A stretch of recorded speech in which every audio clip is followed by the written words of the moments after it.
Compañeros, compañeras, compañeros, ¿cómo están? Soy Carolina Maggio, que nació en Córdoba, Córdoba Capital. Hoy tuve un día muy raro, pero como te ven, te tratan, así que vieron, me pinté, me arreglé, porque tenemos un invitado de honor. Hoy vamos a hablar, ¿de qué vamos a hablar hoy? Hoy vamos a hablar de cannabis, ¿sí? Suena como raro, mi generación le decías marihuana y de hecho nos cuesta por ahí esta ambivalencia de está bueno, está malo. Imaginar a tu abuela fumando un porro y no funciona de ese lado. Vamos a hablar, no vamos a hablar de la legalidad en cuanto a normas y eso, que lo haremos con algún abogado, vamos a hablar de la planta, vamos a hablar de la medicina. Y qué mejor que un médico para hablar del cannabis. Ventajas, desventajas, sirve, no sirve, para qué sirve. Todo eso con el doctor Ponce, doctor y psiquiatra con el que ya hemos hablado antes, también nos va a contar que está haciendo un curso ahora con el CSU, también nos va a chusmear eso. Pero doctor, cuéntenos esto del cannabis. Cannabis sí, cannabis no, marihuana sí, es lo mismo cannabis que marihuana. Cuénteme todo, doctor, desásneme. Bueno, perfecto. Vamos a informar que eso creo que es fundamental. Bueno, cannabis versus marihuana, primero, no es lo mismo, ¿sí? ¿Y por qué no es lo mismo? Porque el nombre científico de la marihuana es el cannabis, ¿sí? Y se la conoce así. Cuando la gente popularmente se acuerda de nombrar a este producto como cannabis, cuando se empieza a destilar el principio activo, que son los tetrahidrocannabinoides o cannabinoides, que son sustancias activas de la marihuana, de la planta de marihuana. Esto tiene digamos, un parecido muy grande a lo que es la coca y la cocaína. El producto activo de la coca no es lo mismo que la hoja de coca. Bueno, acá pasa exactamente lo mismo, con la diferencia de que la forma del consumo de la marihuana, a partir de la combustión por el consumo del cigarrillo de marihuana concretamente, genera la producción de sustancias tóxicas, además de activarse ciertos derivados cannabinoides que son también tóxicos y sobre todo tóxicos para el cerebro. Algo que además mucha gente no sabe, que la marihuana fumada de manera continua es tan o más peligrosa que el cigarrillo, que la nicotina, para producir tumores, específicamente cáncer de pulmón. Esto es algo que nadie sabe y sin embargo ocurre y con mucha frecuencia. Lo que pasa es que el consumo de marihuana quizás nunca se equipara o llega a ser similar al consumo de un atado o dos de cigarrillos por día. Estamos hablando de cantidad. Si nadie se Pero, fuma 20 el, porros por día, calculo. Es como mucho. exacto, tal cual. Es como demasiado. Entonces, no es tan común que desde la cantidad se produzca el efecto carcinogenético, pero lo produce y lo sabemos perfectamente. Además de producir muchísimo daño a nivel neuronal. La marihuana en sí misma, consumida desde lo que es el famoso porro, lo que genera es muerte de neuronas, concretamente. Una muerte silenciosa, una muerte muy lenta, que va llevando al paciente o al individuo lentamente a perder funciones ejecutivas superiores en el cerebro, tales como cuáles, las más importantes, la imaginación y la representación. O sea, el deterioro cognitivo que el individuo que consume marihuana presenta es la incapacidad de poder visualizar a ojos cerrados una imagen, por ejemplo. Y esto se va dando porque la zona que se afecta es la zona de los lóbulos parietales y la zona del cerebro posterior que se encarga de visualizar, de simbolizar los objetos, las palabras, los sonidos, y toda esa capacidad de representación y de conformación de imágenes mentales desaparece o disminuye. Uno ha tenido la experiencia de tratar pacientes que han consumido mucha marihuana y cuando los lleva a estas pruebas, el paciente cierra los ojos y es incapaz de ver el objeto más simple que se le propone. Si yo le digo, a ver, cerrar los ojos y imagínate una manzana, no la ve. Le tengo que decir que repita la palabra manzana, que la construya, y a veces ni siquiera eso lo logra hacer. Digamos, tiene la palabra manzana, la tiene incorporada, pero no logra trasladarla a la visualización del objeto. O sea, el proceso asociativo que lleva a la simbolización ha sido dañado. Bien. Este es uno de los principales efectos tóxicos que tiene la marihuana. Después, posteriormente, puede, por supuesto, esto aumentar y generar una situación dañina tan grande que produce degeneración neuronal que nos lleva básicamente a un estado psicótico o a la demencia. Hemos visto en el hospital pacientes con cuadros psicóticos severos con una historia de larga data de consumo de marihuana. y bueno, realmente también con expectativas de vida muy, muy cortas. O sea que todo el efecto, digamos, sensible, aparentemente agradable, que todo el mundo refiere de la marihuana, es a la larga sumamente dañino. Y esa es la parte peligrosa, que lo agradable resulta peligroso. ¿Se entiende esto? Entonces, el cannabis es el producto activo que se extrae por destilación o por procesamiento de la hoja de marihuana, que es otra cosa totalmente distinta. ¿Por qué? Porque se selecciona, la destilación implica diferenciar productos activos tóxicos y no tóxicos. Los no tóxicos se ha demostrado cabalmente y científicamente que son muy útiles para tratar ciertas patologías. La más importante en este momento es la epilepsia refractaria a todo tipo de tratamiento farmacológico y con grandes resultados. Claro, hasta hoy Entonces, se eso podía está fuera únicamente de... esa enfermedad de patología era la que se podía tratar con cannabis, legalmente hablando. Hoy se amplió a toda la Sí. farmacopea. Ahora, en el resto de patologías de las que se ha hablado, se ha creado un mito. ¿Por qué? Porque se habla de que hay curación y el cannabis no cura. Esto es lo que también tiene que quedar claro. El cannabis no cura.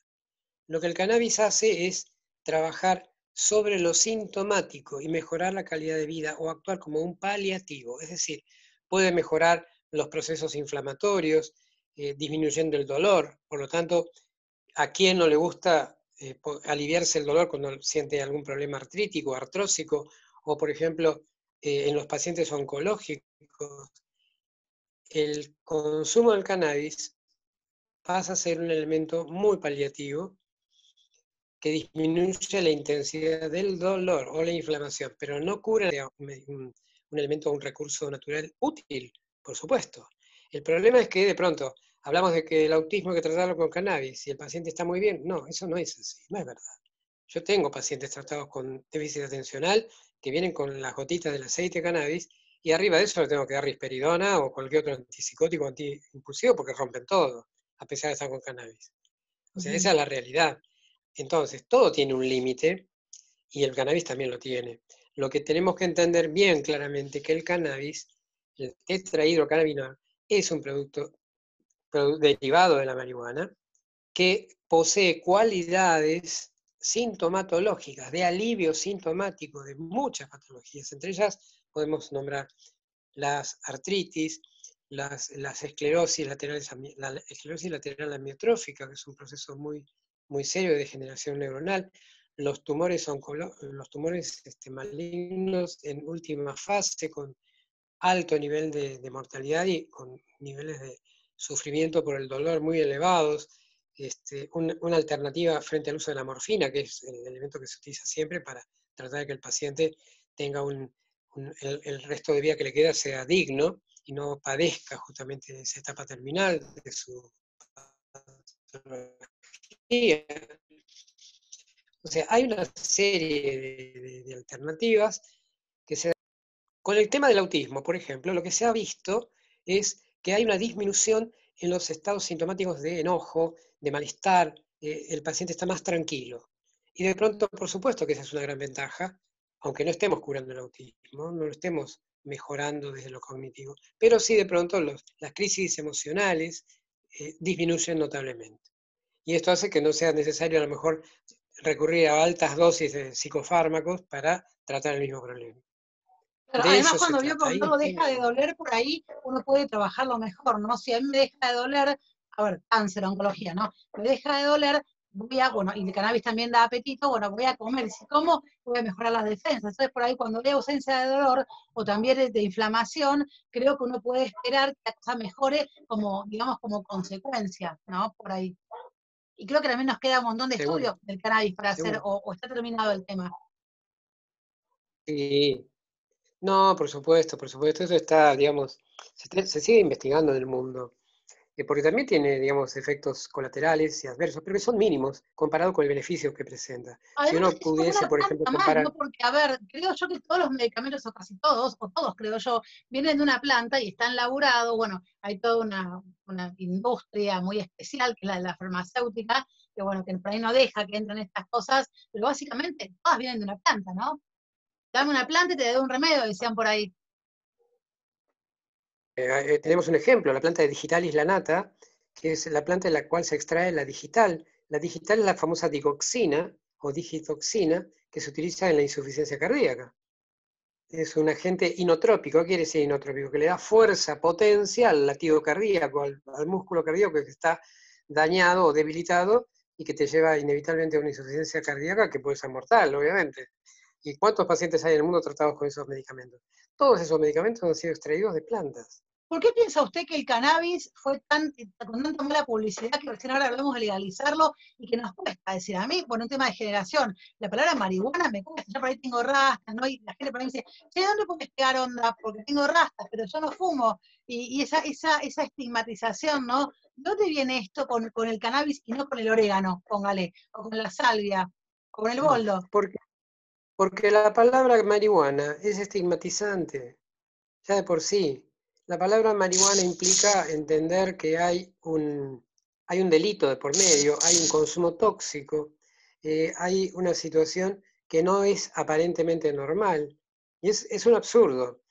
O sea, todo lo que sea prejuicio, dogma o mito, más la desinformación, genera una actitud de ignorancia frente a esta situación real, concreta, y por supuesto, siempre ha estado asociada a situaciones de excesos, ¿no? Versus marihuana, de hecho hay una canción que se llama Sexo, Drogas y Rock and Roll. O sea, es como que esa tríada es inevitablemente necesaria, cuando en realidad no es así. Pero bueno, se crean esos estigmas que se van, digamos, condicionando socialmente o culturalmente, y como el mal uso, como pasa también con el uso de los psicofármacos, como el mal uso genera consecuencias negativas, realmente nefastas, porque para mucha gente es el inicio a la drogadicción, con sustancias mucho más pesadas. Entonces la marihuana no goza, digamos, de una aceptación cultural general, sino más bien es siempre subestimada o tomada como un elemento peligroso porque constituye la puerta de ingreso a la adicción. Tengo una Todos pregunta con tienen el esta tema historia de de las haberse fumado un adicciones. porro y después, El tabaco produce una adicción física, el alcohol también. ¿cómo? El tabaco produce una adicción física, además de la psicológica. El alcohol también. Ahora, el cannabis, el porro, ¿produce también una adicción física, biológica o solamente psicológica? ¿Puedo ser adicta al porro? Biológicamente hablando, como No, una no, el consecuencia, digamos, cannabis física. genera en principio una dependencia emocional, psíquica, por la experiencia vivencial del estado este, de relajación, de armonía que se siente. Pero no olvidemos que esto, que es una experiencia ambientada desde el exterior con un elemento extraño al cerebro, condiciona al cerebro. Hay un sector en el cerebro, un núcleo, que es el núcleo del placer, tiene un nombre técnico que se llama núcleo accumbens, que está situado en la parte más interna del cerebro. En ese lugar están todos los receptores del placer. Y ahí tenemos receptores para la nicotina, para la dopamina, para la oxitocina, para todo tipo de drogas. Entonces, todo lo que genera una sensación de bienestar, aunque sea pasajera o aunque sea después tóxica, queda grabada en la memoria del cerebro, y si esto se repite, por supuesto que condiciona un estímulo de búsqueda de recompensa. Y cada vez que nosotros nos sentimos mal o estamos ansiosos, recurrimos o al cigarrillo o a algo que nos relaje, algo que nos haga sentir placer o que nos saque del mal momento en el que estamos. Por lo tanto, ese aprendizaje erróneo se condiciona fuertemente el cerebro y el cerebro aprende a vivir con eso. Cuando se producen situaciones de estrés o de alarma, el cerebro reclama la presencia de ese agente que lo estabilice. Y aún después, cuando no exista este estímulo desagradable, aún así la falta del elemento coadyuvante del placer desde la afuera le genera esta situación que nosotros llamamos dependencia, con síntomas de toda Sería variedad. interesante que esto que la gente por ahí en el común cotidiano llama uso recreativo, y yo no estoy muy de acuerdo con esa palabra, uso recreativo, sería Es muy una bueno que uno, estupidez, decir eso. me parece que uno sería muy bueno, no todo bien, que cada cual haga de su vida lo que quiera, menos en el COVID que nos involucra a todos, pero yo creo que estaría bueno empezar a descubrir cómo hago para tranquilizarme sola, No cómo sé, hago para estar Carolina, sin esa condición de estrés, ¿no? A ver, yo me acuerdo cuando alguien por ahí éramos no sé chicas y por nos qué decían, tenemos, yo no no sé voy a por qué bailar si no puedo tenemos, tomar alcohol porque estoy con perdón, antibiótico. Sí, escucho. perdón, no sé por qué tenemos esa mala costumbre de usar mal los términos en nuestro país. Y porque es ¿Qué es conveniente a uso veces. recreativo? ¿Qué es uso recreativo? Recreativo es lo lúdico, lo que nos distrae. La marihuana no distrae a nadie, la marihuana anula. Y anularse no es distraerse. Distraerse es responder a un estímulo determinado externo que nos saca de otro lugar.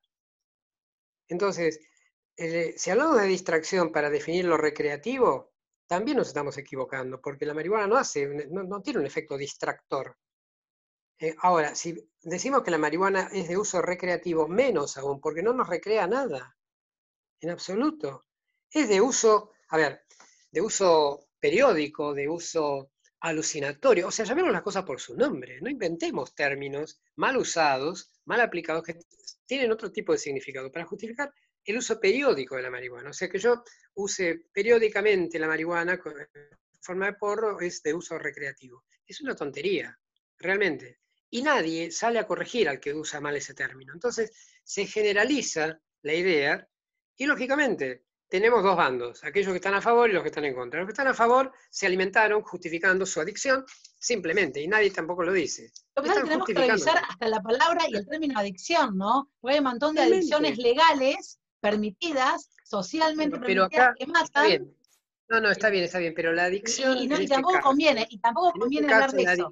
en este caso, la adicción tiene un componente extra, que es el orgánico cerebral. No estamos hablando de la nicotina, que si bien actúa en el cerebro, no genera adicción en el cerebro, genera daño a nivel periférico, a nivel de los vasos sanguíneos, porque te provoca alteraciones en las arterias, con vasos espasmos, que pueden provocar cardiopatías, en las venas puede provocar varices, con trombosis, a nivel del pulmón, ya sabemos todo lo que origina el tabaco, no hace falta que lo diga, en la vejiga, el cáncer de vejiga es muy común por el uso del tabaco y nadie lo dice, hasta el cáncer de esófago, porque ese aire caliente que va quemando Sí, como con que la fumar nicotina nunca está entra bueno, dentro. digamos. Fumar lo que sea no está Pero, bueno.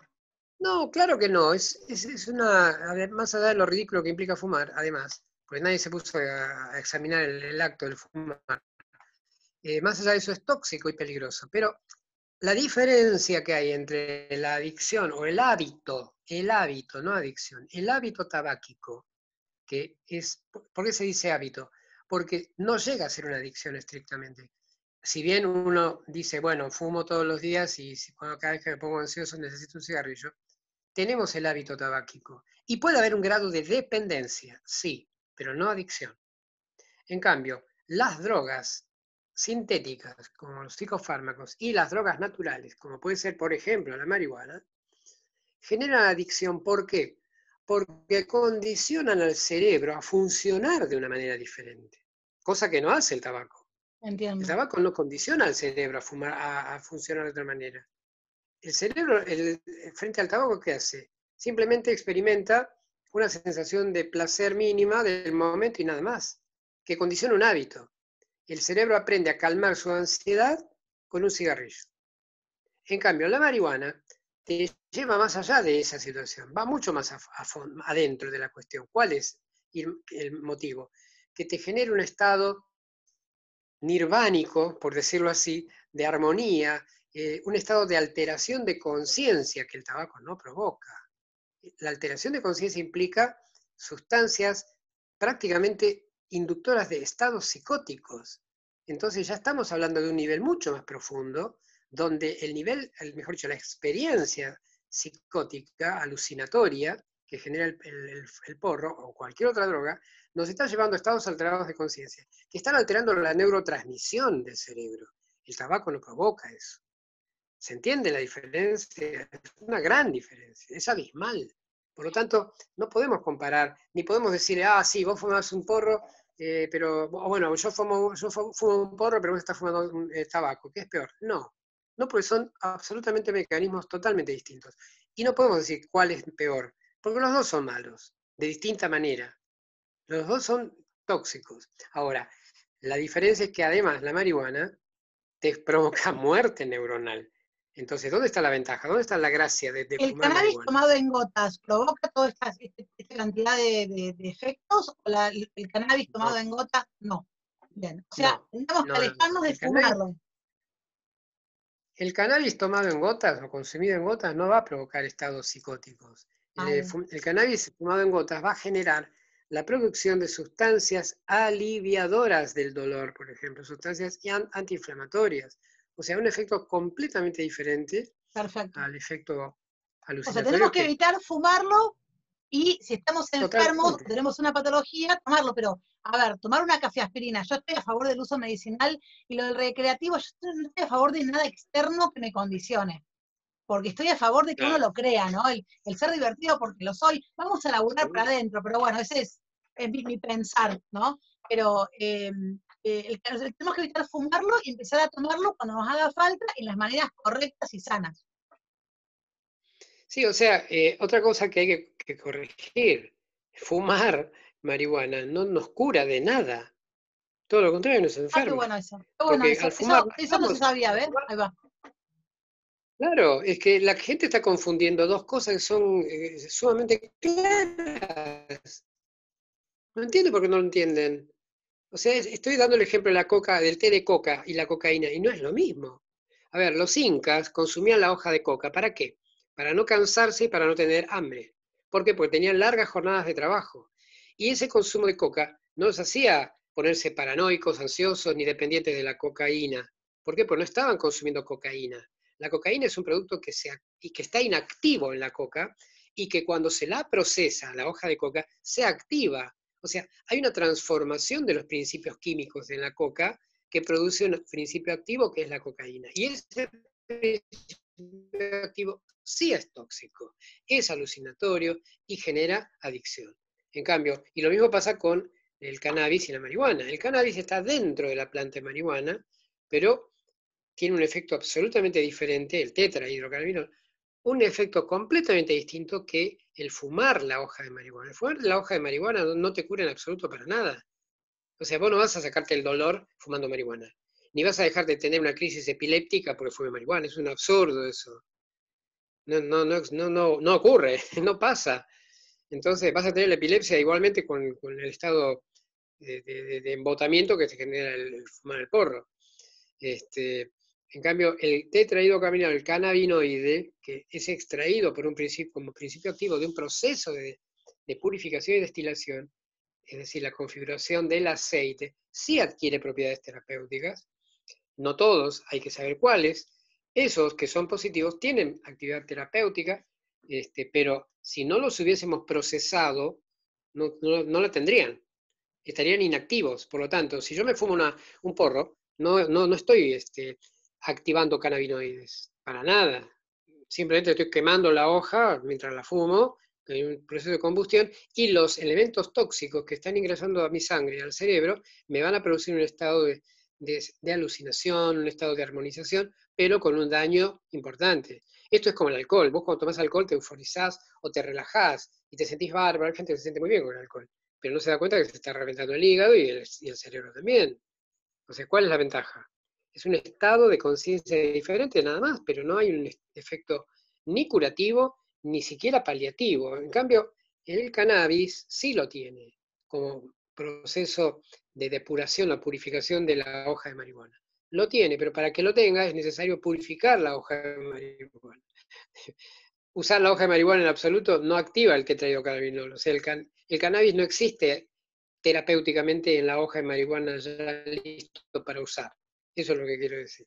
Y Clarísimo el estas son las doctor, la cosas que verdad no que no sé por qué sabíamos. no se Yo informan. pensé que era lo mismo y se lo pregunté así, cannabis, y me ocurrió que cannabis quedaba más lindo que marihuana y que era como más socialmente aceptado hoy por hoy, y pensé que era lo mismo. Y hoy me enteré de un montón de cosas nuevas y se trata de eso, ¿no? De aprender y de informarnos para poder elegir con mayor libertad y Claro, no pensar que todo es lo mismo. Carolina, esto es como si yo te dijera, haceme un té de coca y vos me decís, el doctor está aspirando cocaína, está consumiendo cocaína. Estoy tomando un No, té de yo coca. recuerdo haberme comido una Así de caja de sencillo. bonobones en Buenos Aires, entera, y una teca de hígado importante en un pueblo de capital, no había nada, y la dueña de la casa fue al patio y me hizo un té de coca. Nada más horrible en mi vida que un té de coca. Pero yo a la media hora me podía comer 2 cajas de bonobones más, cosa que ninguna buscapina me hubiera provocado. Claro. Obviamente en casa hay hojas de coca, porque sí, porque es increíblemente bueno. Siempre pensé que las plantas son buenas o tóxicas según cuál, pero está bueno tenerlas en casa y cuidarlas y poder Claro. consumirlas. Es la manera más natural de curar algo. Pero tenemos que saber cómo, ¿no? Porque, como dice usted, fumar Mira, nunca está bueno y me suena lógico. Yo te cuento una experiencia que tuve hace muchísimos años cuando hice un viaje a Perú, recorriendo el Inca, el famoso camino del Inca, ¿no? Que termina en Machu Picchu. Ahí vos llegás de 4.500 o 5.000 metros sobre el nivel del mar. Y obviamente al no estar acostumbrado, te apunás de una manera terrible, te descomponés. Bueno, a nosotros nos decían, tienen que masticar las hojas de coca para evitar esto. Y claro, la hoja de coca masticada es horrible, es muy amarga, es espantosa, Horrible, sí. pero había que hacerlo, había que hacerlo. Y yo me acuerdo que hice el esfuerzo de masticarla y no me apuné, y vi compañeros míos que no la quisieron comer que se descompusieron por no haber masticado la hoja de coca. Entonces, evidentemente hay un efecto terapéutico o preventivo terapéutico de la hoja de coca. Y lo mismo pasa con el té. El té de coca para el apunamiento es muy bueno. Y es un té más, como todos los tés que conocemos de distintas hierbas, ¿no? Y de ninguna manera uno está pensando, está aspirando cocaína o se está drogando porque se toma una taza de té de coca. De ninguna forma. Y esto es exactamente lo mismo. O sea, con la diferencia que acá es se da el lado inverso de la situación. Fumar una hoja de marihuana es altamente tóxica por la combustión. ¿Por qué? Porque la combustión produce la activación de ciertos cannabinoides que no son los que eso es, de que se activan los buenos, perdón, los malos, y los buenos quedan destruidos. Entonces, ¿qué ocurre? Esos cannabinoides malos producen un estado de alucinación, que es placentero, pero que destruye neuronas. Es una Y la gente intoxicación, al no saber digamos. eso dice, qué lindo, sigo fumando porque total la paso bárbaro. Sí, esperá unos 10 años más y sos un ladrillo que no puede imaginar nada y vas camino a la demencia precoz. Eso es lo que nadie sabe. En cambio, si vos depurás con un proceso de síntesis la hoja de marihuana para producir los cannabinoides buenos, vas a lograr la producción de una sustancia activa terapéuticamente, que se ha visto, se ha descubierto que es útil para la epilepsia, que es útil para la esclerosis lateral amiotrófica, que es útil para mejorar síntomas del Alzheimer, en el autismo. ¿Síntomas de qué tipo? Emocionales. Todo lo que tiene que ver con la impulsividad, con las crisis emocionales. Ahí está el gran beneficio del cannabis. Perfecto, doctor. La verdad que ha sido clarísimo. Fumar nunca está bien, tiene muchísimo sentido. Tenemos que aprender a hacer agua de kéfir, aceite de cannabis y bueno, seguiremos aprendiendo a manejar nuestras plantas. Va a estar buenísimo esto de aliviar el dolor para sentirnos mejor, siempre hablando con profesionales que nos van a guiar para que no hagamos moco, y hagamos las cosas bien y nos informemos. Eso es más que importante. Doctor, dejo libertad. Mañana viaja, pero antes cuénteme. Tiene un curso en el CCU. ¿Un curso de qué? Sí. El 4 de diciembre vamos a estar hablando de cómo se construyen las emociones en el cerebro. Y vamos a estar, digamos, dilucidando el gran dilema de Descartes hasta la fecha. ¿Sentir o pensar? ¿Hacemos lo que sentimos o lo que pensamos? Uy, suena muy bien. Todo eso, ¿Pienso luego existo todo eso, o siento luego existo? exacto, tal cual, tal cual. Justamente, ese famoso dilema tiene un asiento en el cerebro. Y el cerebro se encarga de resolver el dilema aunque no nos demos cuenta. ¿Por qué? Porque de acuerdo a cómo enfocamos la idea, nosotros tenemos que pensar que las emociones tienen un aspecto sensorial, pero también tienen un aspecto motor. ¿Cuál es el aspecto sensorial de una emoción? El aspecto sensorial de una emoción es aquello que me impacta, que me conmociona, ¿no? Que me moviliza. Esa es la parte sensorial, aquello que llegó y me impactó. ¿Y cuál es el aspecto motor o motriz de la emoción? La siguiente etapa, es decir, la expresión de la emoción. ¿Y cuál sería la expresión de la emoción? Reír, enojarse, llorar. ¿no? Excitarse, ser apasionado, todo eso es la parte visceral de la emoción en su aspecto motor.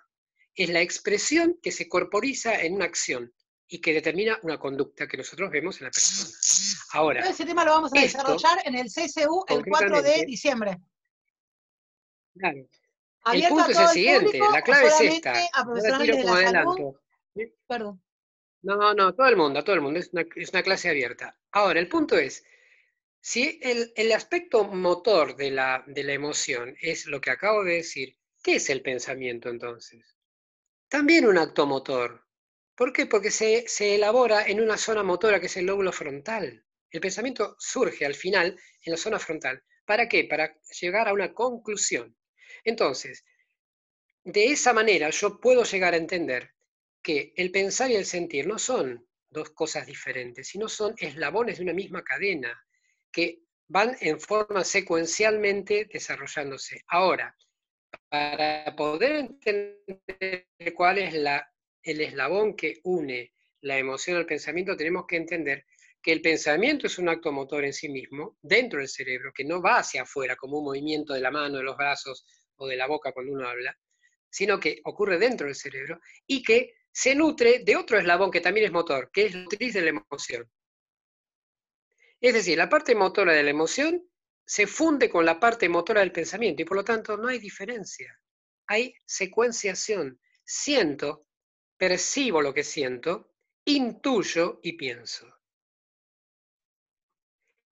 Si yo siento y percibo e intuyo, decodifico al otro y después saco una conclusión. Si yo siento y percibo, pero no intuyo y simplemente me dejo llevar por la impresión para pensar, voy a decir, la primera impresión me impactó y esa persona me encanta y no la conozco. Voy a decir, qué divino que es porque me pareció simpático. ¿Y cómo sé que es divino si no lo conozco? Lo acabo de ver. Ahí me equivoco. Entonces, cuando después nos equivocamos con la persona, decimos, eso me pasa por sentir tanto. Y no, eso te pasa por haberte dejado llevar por la primera impresión, donde no tuviste la posibilidad de usar tu intuición para decodificar al otro. Y después de eso recién pensar. De Bueno, eso me vamos a acaba de hablar dar el una 4 de diciembre, sesión porque en el esta doctor, pandemia yo no me voy todo a hacer cargo de la sesión que me dio, a mí esto no me estaría afectando, no hablaba de mí, de vos tampoco. Eh, yo empecé a entender un montón de cosas que me pasaron hoy, por ejemplo, doctor, pero no importa, no importa. Más que interesante esto bueno, la charla del doctor es muy buena, como docente es excelente, por eso lo entrevistamos por segunda vez, hablamos antes de COVID, de pandemia, ahora hablamos de cannabis, fumar nunca está bueno, sería como el resumen, vamos a seguir hablando de esto.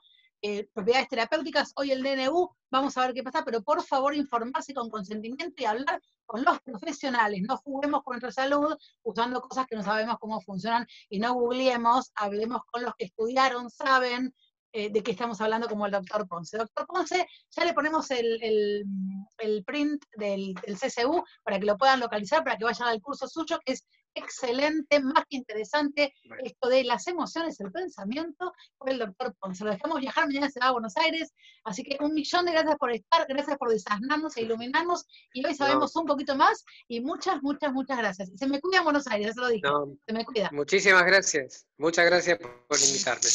Nos Muchas estamos viendo. gracias. Nos estamos viendo. Muchas gracias, doctor. Hasta luego. Hasta luego. Hasta luego.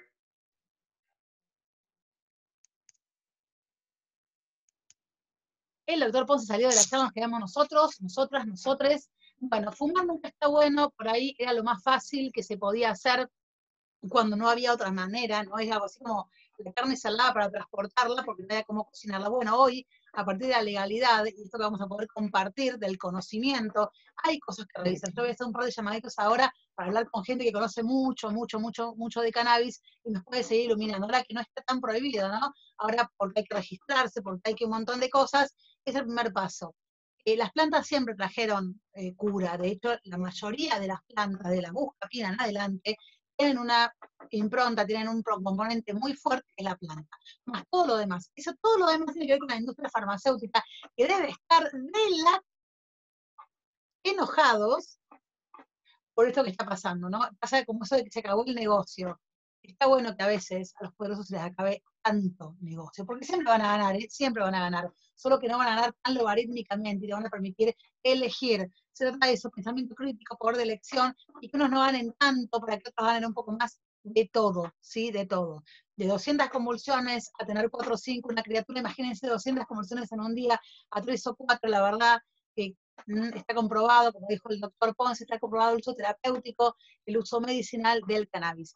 En un rato, otro video más probablemente, si puedo ubicar a alguien que la tiene lunga con el cannabis, veamos si está en Argentina, porque hace muchos años, casi 20, que no hablo con esa persona, los quiero mucho. Hoy fue un día complicado, seguiremos con los videos explicándoles otras cosas, pero me pinté y me arreglé porque ustedes se merecen esto, pero también se merecían que fuera honesta y les dijera cómo estaba hoy. Sí, hoy estoy muy triste, muy desilusionada, se me va a pasar seguramente cuando invente algo más como siempre, pero no está bueno inventarse a los 47 años, y como yo hay un montón de compañeros, compañeras y compañeros que se quedaron sin IFE y lo saben así, Santiago y Guzmán, creo que gente que nunca le faltó de comer un almuerzo, una cena, creo que nunca llegaron a no pagar el alquiler, nunca supieron por ahí cuánto demoraba un bondi y lo que era. Por ahí sí o por ahí se olvidaron, ¿no?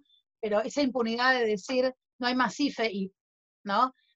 Como te dije, papá Alberto, yo tengo un par de proyectos para vos que, mira, garpan para que no más que estén todos tan tristes. Yo me llamo mucha gente muy triste, mucha gente muy preocupada, mucha gente a la que yo no tuve respuesta para darle, y no está bueno. Yo les prometí que los ibas a cuidar, papá.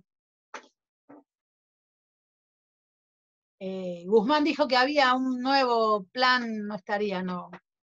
Lo busqué, me anoté hace meses yo en este tema de compensar y no, y ya les voy a contar un poquito más de esto, no les va a gustar lo que les voy a contar, no les va a gustar, pero no estoy para gustarles, estoy para decirles la verdad, ¿no? A veces es mi verdad y a veces la verdad. En este caso es la verdad, porque he dicho que lo comprueben, pero no voy a mezclar cosas. El doctor Ponce, Antonio Ponce, una eminencia en lo que hace, bueno, ya vamos a poner su flyer del CCU, cursos donde siempre hago yo, becada por la licenciada López, muchas gracias. Seguiremos convocando para las becas para poder estudiar y acceder. Uno que es pobre, uno que no puede, uno que ya no tiene más IFE, tendría que articular para poder acceder, ¿no? Porque si no, no se puede. Y estamos cada vez más lejos de la igualdad. ¿Qué diría Néstor de todo esto? No voy a mezclar, les mando un beso, nos vemos por ahí, estamos en cadena todos los días, paso el chivo, de 10:30 a 8:30, de lunes a sábado, productos personalizados, mes del orgullo y la diversidad, tenés muchos combos, muchas promos y muchos trueques también, porque estamos tratando de sobrevivir, así que también se troca por comida. Acá estamos haciendo lo que podemos con lo que tenemos y también haciendo magia. Un beso grande para papá Alberto, te sigo bancando, Alberto, pero en serio, llamá a la frutilla, llamame a mí, hay un par de compañeros y sobre todo compañeras que tienen un montón de proyectos para que lleguen a Nación y en una de esas podamos hacer la diferencia. Si te va, sabes mi número, pa. Los quiero mucho, los quiero que Nacional Córdoba, Córdoba Capital. Estamos acá.